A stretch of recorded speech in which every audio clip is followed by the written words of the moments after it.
Assalamu alaikum ji. I hope you are doing good. This is Advocate Usman Abid and you are watching the law session. आज के इस session में हम कानून Shahadat order का एडमिशन को पढ़ेंगे. काफ़ी लेंथी टॉपिक है लेकिन बहुत इम्पॉर्टेंट टॉपिक है. चैप्टर 3 में ये प्रोवाइडेड है कानून शहादत ऑर्डर के. Relevant articles are article 30 to article 36 and then article 45. ये एडमिशन से रिलेटेड है.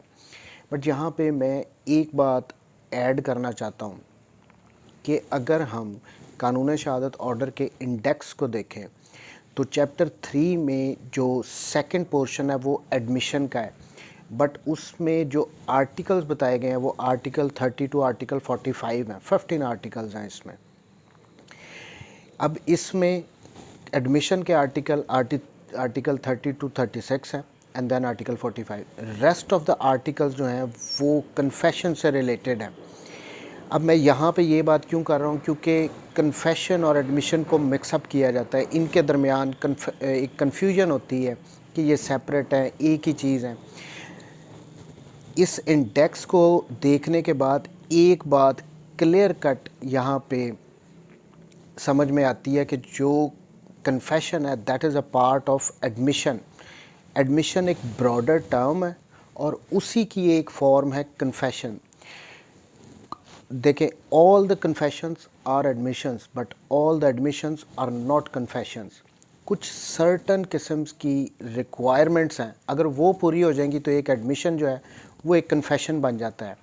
और जनरली जो एडमिशंस होते हैं वो सिविल लॉ का उसको कॉन्सेप्ट समझा जाता है और जो कन्फेशन है वो क्रिमिनल लॉ का कॉन्सेप्ट उनको समझा जाता है.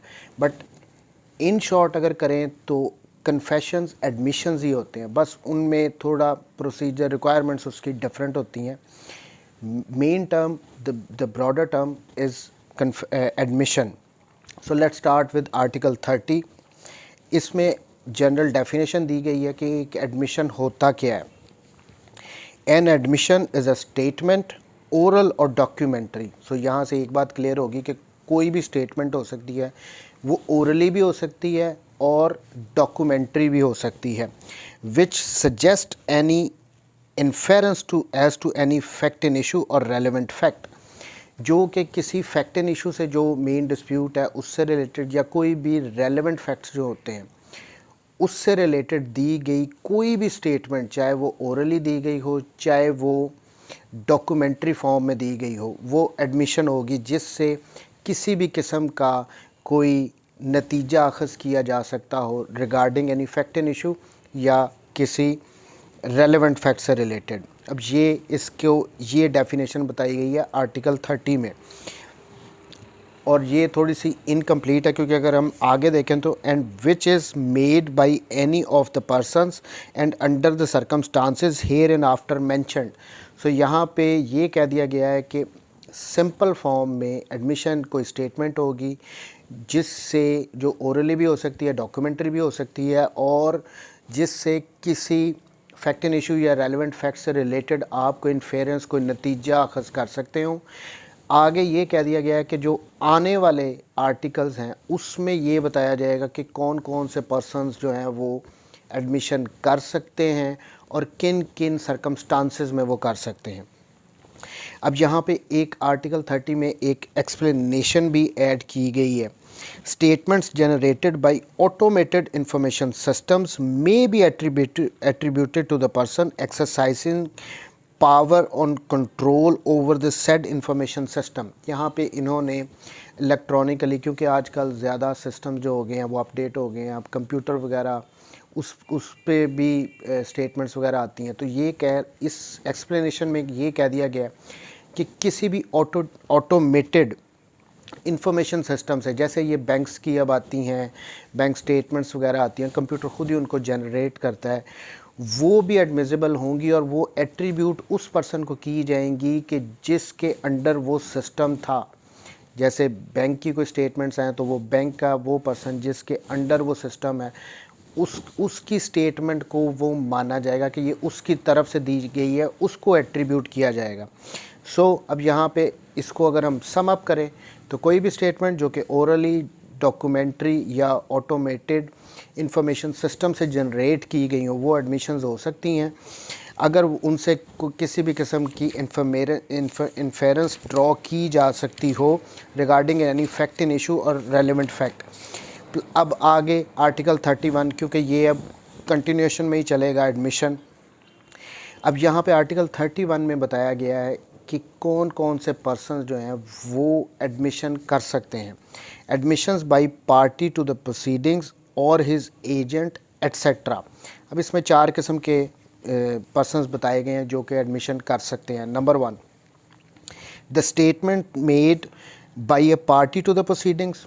पहली बात, जो पार्टीज टू द प्रोसीडिंग्स होती हैं प्लेंटिफ डिफेंडेंट्स, वो एडमिशन कर सकते हैं। और by an agent to any such party, या उनके एजेंट्स एडमिशन को कर सकते हैं। Whom the court regards under circumstances of the case as expressly और impliedly authorised by him to make them are admissions. पहली जो सब आर्टिकल 1 है आर्टिकल 31 का, उसमें क्लियर कट बता दिया गया है कि जो भी पार्टीज टू द सूट होंगी वो कर सकती हैं एडमिशन, प्लस उनके एजेंट्स भी कर सकते हैं। लेकिन कंडीशन ये है कि कोर्ट उन एजेंट्स को मान रही हो कि ये उनके पार्टीज़ के एजेंट्स हैं, एक्सप्रेसली हों या इम्प्लाइडली हों। कोर्ट ने उनको मान के चलना है, मान रही हो कि हाँ जी ये इनके एजेंट्स हैं, वो एजेंट्स भी एडमिशंस कर सकते हैं, कोई स्टेटमेंट्स दे सकते हैं जो कि एडमिशन कंसिडर की जाएगी। नंबर 1, अब यहाँ पे एजेंट्स को उन्होंने सिर्फ सिंपली ये कह दिया गया है कि जो कि एक्सप्रेसली और एम्प्लाइडली कोर्ट उनको मान के चल रही हो। बताया नहीं गया कि कौन कौन से पर्सनस होंगे। लेकिन अब जो काउंसल्स होते हैं पार्टीज़ के, जो वकला होते हैं, अगर उनकी तरफ से वो ऑथराइज़ हैं, वो कोई स्टेटमेंट दे सकते हैं जो कि एडमिशन कंसिडर की जा सकती है। इसके अलावा अगर किसी को पावर ऑफ अटॉर्नी दिया गया पार्टीज़ की तरफ से, वो एडमिशन कर सकती हैं। फिर असाइनीज़ हो सकते हैं, फिर एडमिनिस्ट्रेटिव्स हो सकते हैं, ट्रस्टीज़ हो सकते हैं, जिनको भी कोर्ट कंसिडर करेगी कि yes they are the agents of the parties, वो एडमिशन कर सकते हैं। Next, number 2, the statements made by the parties to the suit suing or sued in a representative character are not admissions. जो representatives में party suit file करती हैं वो admissions नहीं है, unless they were made while the party making them held that character. अब ये representative characters क्या होते हैं? देखें, अगर 10 पर्सनस हैं, उनका कोई सेम कॉज है जिसके लिए वो कोई सूट फाइल करते हैं और किसी एक पर्सन को अपना रिप्रेजेंटेटिव उसमें अपॉइंट कर देते हैं, तो वो सूट होगा रिप्रेजेंटेटिव कैरेक्टर का। वो जिसको अपॉइंट कर रहे हैं वो भी उन पर्सनस के बिहाफ पे कोई एडमिशन कर सकता है। लेकिन कंडीशन ये है कि उन्होंने जब उन्होंने एडमिशन करना है तो उनका रिप्रेजेंटेटिव कैरेक्टर जो है वो हेल्ड कर रहे हों, वो ख़त्म ना हो गया हो। रिप्रेजेंटेटिव सूट में किसी एक या दो बंदे की तरफ से को अपॉइंट करके रिप्रेजेंटेटिव एक सूट फाइल किया जा सकता है या उनके अगेंस्ट किया जा सकता है। तो ये जो रिप्रेजेंटेटिव्स होते हैं ये भी एडमिशन्स कर सकते हैं, लेकिन जब वो ये एडमिशन करेंगे, कोई ऐसी स्टेटमेंट देंगे जो कि एडमिशन मानी जानी है, तब उनका वो रिप्रेजेंटेटिव कैरेक्टर जो है वो बरकरार होना चाहिए, हेल्ड उनको किया होना चाहिए उस वक्त तक। नंबर 3, अब जो सब आर्टिकल 3 है इसमें 2 किस्म के और पर्सनस बताए गए हैं। Number 1, A, persons who have any property or pecuniary interest in the subject matter of the proceedings and who make the statements in their character of persons so interested। तीसरी बात आ गई कि जो इंटरेस्टेड पर्सन होंगे, जिनका जो subject matter है जिससे रिलेटेड वो सूट है उसमें किसी किस्म का भी इंटरेस्ट हो, या वो उसके मालिक हों या उनके कोई फाइनेंशियल इंटरेस्ट हो, कोई पैसे वगैरह इन्वॉल्व हों उसमें, वो पर्सन्स भी एडमिशन्स कर सकते हैं, कोई स्टेटमेंट दे सकते हैं जो कि एडमिशन मानी जाएगी इंटरेस्टेड पर्सन की। सो पार्टीज़ आ गई, उनके एजेंट्स आ गए, फिर रिप्रेजेंटेटिव्स की तरफ से हो सकता है, फिर नेक्स्ट वन अब आ गया कि जो इंटरेस्टेड पर्सनस हैं जिनका सब्जेक्ट मैटर में इंटरेस्ट हो वो भी एडमिशन कर सकते हैं। And the next one is B, persons from whom the parties to the suit have derived their interest in the subject matter of the suit। अब इसमें यहाँ कहा गया है कि जो पार्टीज ऑफ द सूट है यानी प्लेंटिफ हो गया या डिफेंडेंट हो गया, उन्होंने अपना इंटरेस्ट जिन पर्सन से डिराइव किया है वो भी एडमिशन कर सकते हैं। अब जैसे कि ये फॉर इंस्टेंस ये मेरा घर है और मैंने इसको जिस पर्सन से बाई किया है उससे मैंने अपने राइट्स जो इंटरेस्ट हैं वो डिराइव किए हैं, जो इसका पिछला ओनर था। अब मेरा यहाँ पे अगर इस हाउस का डिस्प्यूट किसी और पर्सन के साथ बन जाता है और हम लिटिगेशन में चले जाते हैं, हमारा कोई सूट चल पड़ता है, तो यहाँ पे वो जो प्रीवियस ओनर था उसकी स्टेटमेंट, क्योंकि मैंने उससे डिराइव किए हैं अपने इंटरेस्ट, सो उसकी स्टेटमेंट्स भी एडमिशंस कंसिडर की जाएंगी। Are admissions if they are made during the continuance of the interest of the person making the statement. So clear cut होगी। अब आर्टिकल 31 को अगर सम अप करें तो इसमें पार्टीज़ टू द सूट कर सकती हैं एडमिशन, उनके एजेंट्स कर सकते हैं, फिर रिप्रेजेंटेटिव जो होते हैं पार्टीज़ के वो भी एडमिशन कर सकते हैं। नेक्स्ट फिर आ जाता है कि जो इंटरेस्टेड पर्सन जिनका किसी उस सब्जेक्ट मैटर में इंटरेस्ट होता है वो भी एडमिशन कर सकते हैं। और लास्टली जिन पर्सन से पार्टीज टू द सूट ने कोई इंटरेस्ट ड्राइव किया हो वो भी एडमिशन कर सकते हैं। Next is article 32। आर्टिकल 32 की जो लैंग्वेज है ना वो बहुत कंफ्यूजिंग है, लेकिन ये इलस्ट्रेशन से ही समझ आएगा। लेकिन अगर इन शॉर्ट करें तो ऐसे पर्सन्स जिनकी पोजीशन या जिनकी लायबिलिटी इन क्वेश्चन हो वो पर्सन भी एडमिशन कर सकते हैं, कोई ऐसी स्टेटमेंट दे सकते हैं जो कि एडमिशन कंसिडर होगी। मैंने इसकी जो लैंग्वेज है वो बहुत ही आर्टिकल 32 की कंफ्यूजिंग है, इसको इलस्ट्रेशन से समझते हैं। A undertakes to collect rents for B. A की ये जिम्मेदारी थी कि उसने बी की प्रॉपर्टी को रेंट्स वगैरह कलेक्ट करने थे। B sues A for not collecting rent due from C to B. बाद में बी ने ए पे सूट फाइल कर दिया कि आपने सी से रेंट जो है वो कलेक्ट नहीं किया। ए जो है कोई मुलाजिम था बी का, उसने रेंट्स कलेक्ट करने थे सी से, उसने सी से रेंट नहीं कलेक्ट किया तो बी ने ए पे सूट फाइल कर दिया। A denies that rent was due from C to B. A कहता है कि जी मैंने रेंट किस बात का कलेक्ट करना था, रेंट तो बनता ही नहीं था सी का, तो मैंने क्यों कलेक्ट करना था। A statement by C that he owed B rent is an admission and is relevant fact as against A if A denies that C did owe rent to B।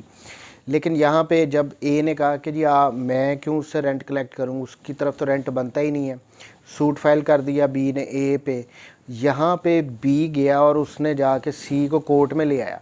Court में आके उसने C ने ये कह दिया कि जी मैंने rent देना था B का। अब यहाँ पे ये जो स्टेटमेंट सी ने दे दी है उसकी पोजीशन, उसने अपनी लाइबिलिटी जो कि इन क्वेश्चन थी कि उसने देने थे पैसे या नहीं देने थे, वो खुद ही आके उसने मान लिया कि जी हाँ जी मैंने बी के पैसे देने थे। अब ये उसकी जो एडमिशन है सी का सी का जो एडमिशन है वो किसके अगेंस्ट माना जाएगा, अगेंस्ट ए के जिसने वो रेंट कलेक्ट नहीं किया। ये आर्टिकल 32 ये थर्ड पर्सन से रिलेटेड है कि एक थर्ड पर्सन है जिसका कोई लेना देना सूट से नहीं है, वो पार्टी टू द सूट नहीं है, बट उसकी स्टेटमेंट भी रेलेवेंट है, एज एडमिशन ट्रीट की जा रही है क्योंकि उसकी पोजीशन, उसकी लाइबिलिटी जो है वो डिटरमिन होनी थी, वो इन क्वेश्चन थी, इस वजह से उसने जो स्टेटमेंट दी वो एडमिशन है और वो अगेंस्ट किसके यूज़ हो रही है, ए के। सो ये था आर्टिकल 32, सिंपल सा था कि जहाँ पे लाइबिलिटीज़ वगैरह हों। Article 33 admissions by persons expressly refer to by parties to the suit, यानी पार्टीज़ टू द सूट ने किसी थर्ड पर्सन के पास रेफ़र किया हो अगर इंफॉर्मेशन के लिए, तो उनकी स्टेटमेंट्स भी एडमिशन मानी जाएंगी। Statements made by persons to whom a party to the suit has expressly referred for information in reference to matter in dispute are admissions।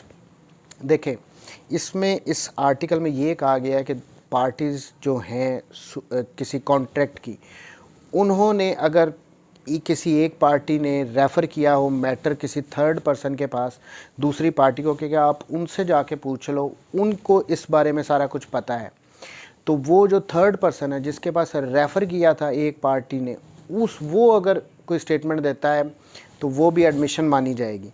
अगर इसको इलस्ट्रेशन से देखें तो question is whether a horse sold by A to B is sound. अब यहाँ पे एक horse sell out किया गया था ए की तरफ से बी को, वो बाद में बीमार निकला।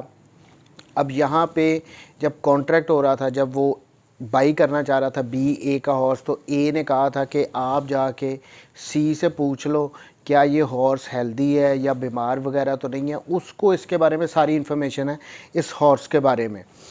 ए says to B go and ask C, कि जाओ आप सी से पूछ लो, C knows all about it, C को इसके बारे में, इस हॉर्स के बारे में सब कुछ पता है।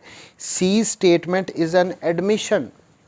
अब यहाँ पे बाद में वो जी बी ने कहा ये तो आपने मुझे बीमार हॉर्स दे दिया है, तो ये मैटर उनके दरमियान जो डिस्प्यूट था वो कोर्ट में चला गया। यहाँ पे जो थर्ड पर्सन था सी, जिसके पास ए ने एक्सप्रेसली रेफ़र किया था बी को कि आप जाके उससे पूछ लो, वो सी कहता है फॉर इंस्टेंस के हॉर्स बिल्कुल ठीक है, और वो उसकी ये स्टेटमेंट फिर वो कोर्ट में आके देता है कि जी हॉर्स तो बिल्कुल ठीक था। तो ये एडमिशन हो, उसकी स्टेटमेंट को एडमिशन माना जाएगा उस थर्ड पर्सन की जिसको रेफ़र किया गया था, जो सी था, वो रेलेवेंट होगी, वो एडमिसिबल होगी, उसको माना जाएगा और अगेंस्ट बी के यूज़ किया जाएगा कि इसने तो मुझसे पूछा था आके। सो यहाँ पे आर्टिकल 33 में भी थर्ड पर्सन का बताया गया है कि जिसके पास किसी पार्टी को रेफ़र किया गया हो, वहाँ पे उस थर्ड पर्सन की जो स्टेटमेंट होगी वो एडमिसिबल होगी, वो एडमिशन मानी जाएगी। सो आज के लिए आर्टिकल 33 तक ही, नेक्स्ट हम बाद में आर्टिकल 34 से नेक्स्ट वीडियो में कंटिन्यू करेंगे। सो आर्टिकल 33 जनरल डेफिनेशन बता रहा है। आर्टिकल 31 में वो पर्सन्स बताए गए हैं जिनके बारे में जो एडमिशन कर सकते हैं। आर्टिकल 32 में भी जिनकी पोजीशन, ऐसे पर्सन्स जिनकी पोजीशन या लाइबिलिटी इन क्वेश्चन हो, वो एडमिशन कर सकते हैं। और आर्टिकल 33 में किसी थर्ड पर्सन के पास अगर रेफ़र किया गया हो मैटर, तो वो उसकी स्टेटमेंट भी रेलिवेंट होती है, वो एडमिशन कंसिडर की जाती है। थैंक यू वेरी मच जी, टेक केयर, अल्लाह।